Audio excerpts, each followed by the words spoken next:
Queridos hermanos y hermanas, bienvenidos a la consagración de negocios y empresas al corazón de Jesús. El corazón de Jesús bendice nuestras empresas, nos acompaña y el día de hoy nos ofrece su enseñanza. En el nombre del Padre, y del Hijo, y del Espíritu Santo. Amén. Comenzamos.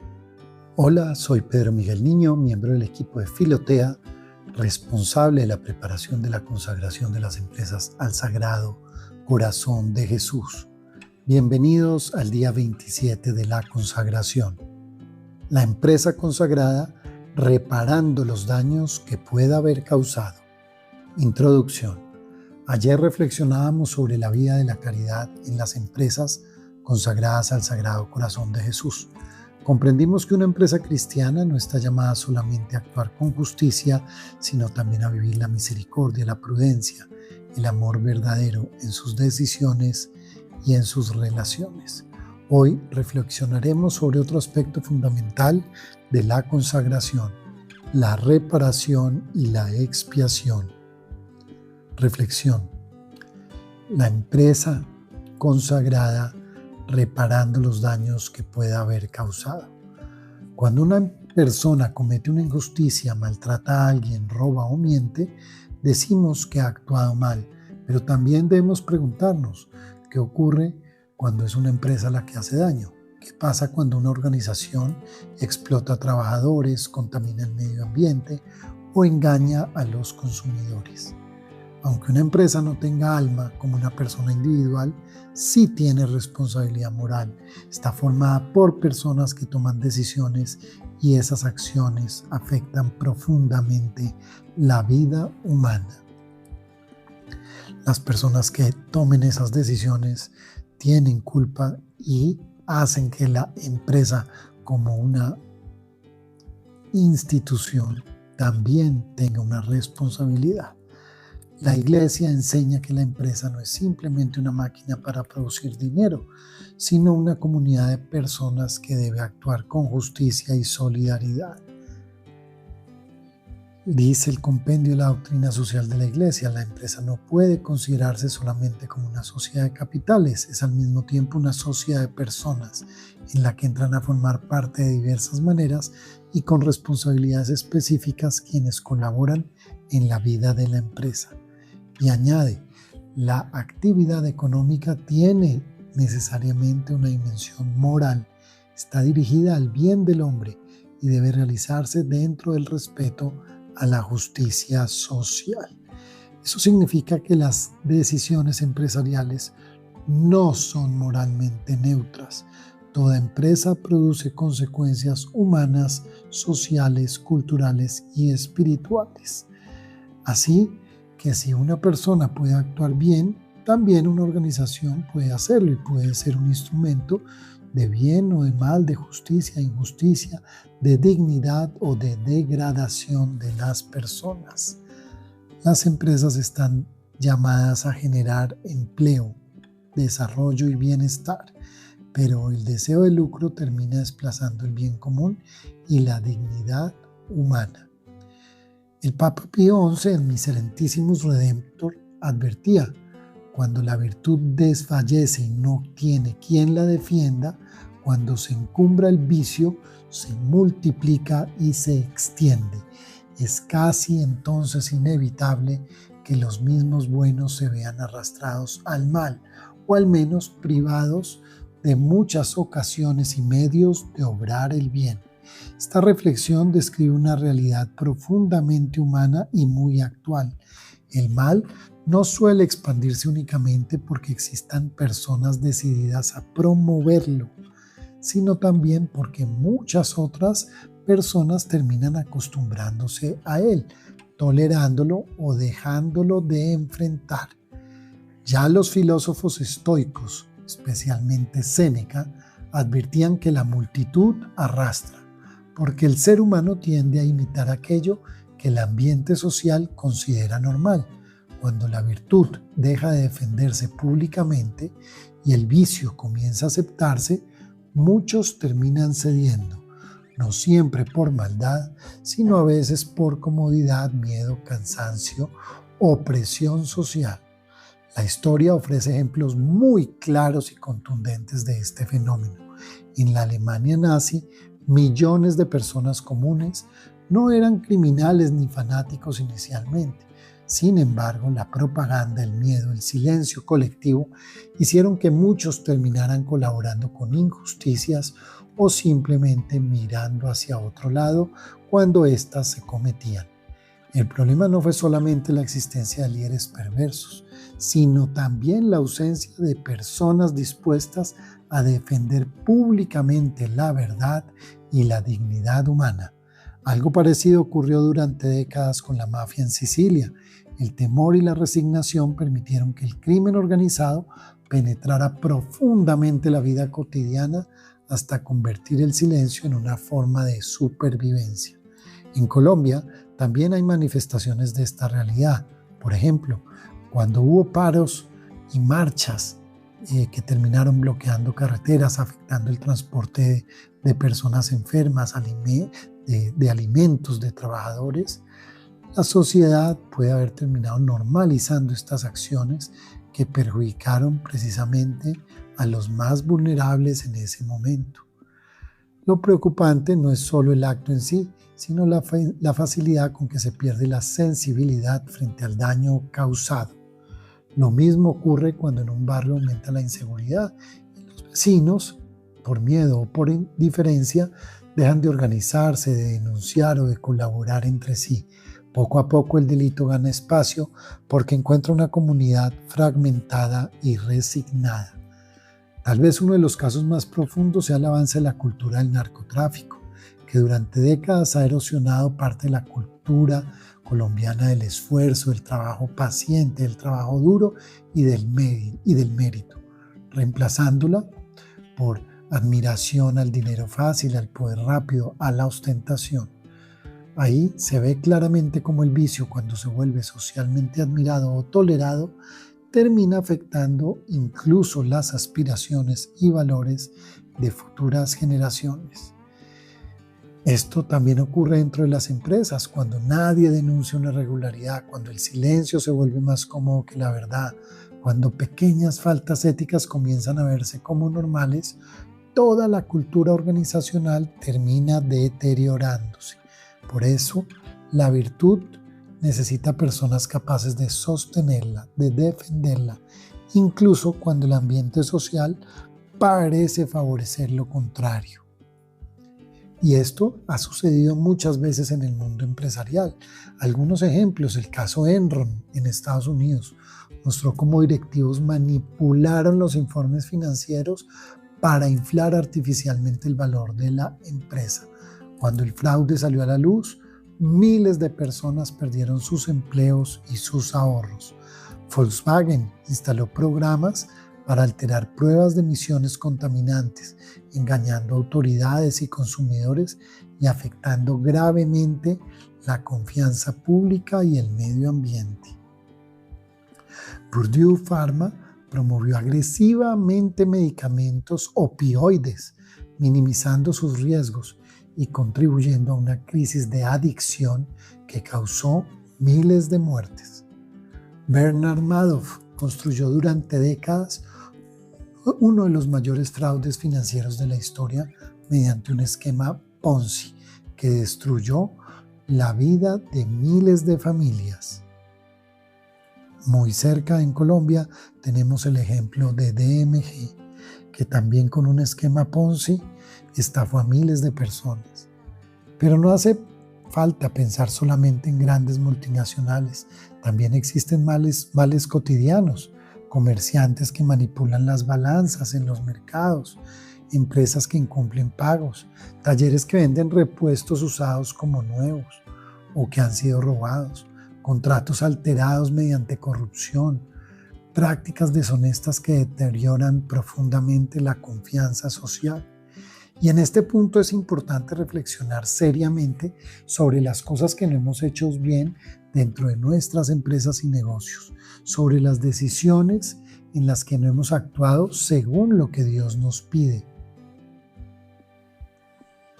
La reparación comienza primero identificando con honestidad nuestras faltas, nuestras omisiones y aquello que debemos corregir.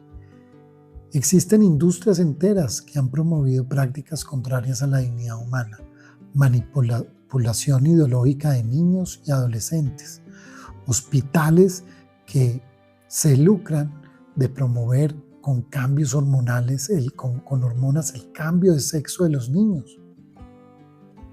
Hospitales o pseudo-hospitales que se enriquecen promocionando el aborto, explotación de la lujuria, de la violencia para aumentar audiencias, utilización de la enfermedad, de la dependencia humana, creando adicciones para conseguir mayores riquezas.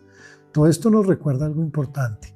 Las empresas forman parte del proyecto humano querido por Dios para generar progreso y dignidad, pero pueden convertirse en instrumentos de pecado y destrucción cuando se apartan del bien común, de la verdad. Pío XI nos decía en Miserentísimos Redemptor: pecadores como somos todos, abrumados de culpas, hemos de confesar que ninguno de nosotros puede con razón alabarse, ni ante Dios, ni ante los hombres, de inocencia alguno.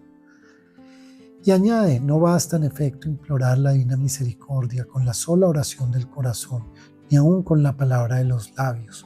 Es preciso también, y esto lo exige la justicia, que reparemos nuestras culpas y restablezcamos con la penitencia el orden violado. La reparación no es solamente un acto de devoción, también es un acto de justicia y de amor. Y por haberse multiplicado la maldad, se enfrió la caridad de muchos. Pío XI retoma esta advertencia al hablar del enfriamiento espiritual de la sociedad moderna. Vacilantes en la fe, míseramente desamparan a Cristo, oprimido de angustias o rodeado de los satélites de Satanás.